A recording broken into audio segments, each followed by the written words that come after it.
Hello everyone! Day 7 na po tayo sa ating 60K Ipon Challenge.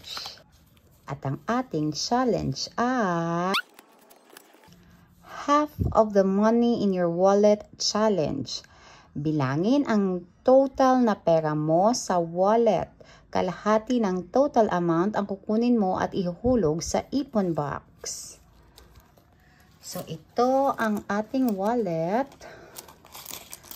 And this is my budget sa isang linggo.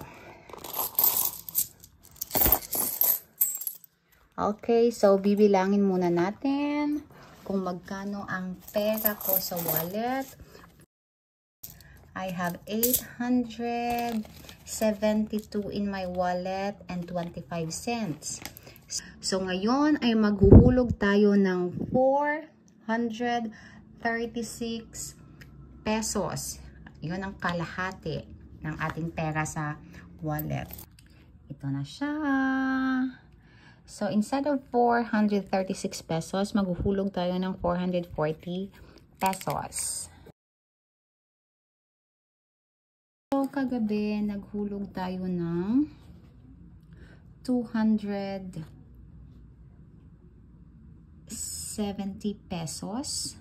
At hindi natin nabilugan. Bibilugan na lang natin ngayon.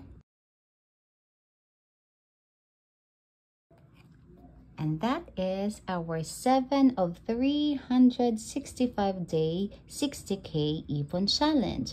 See you tomorrow!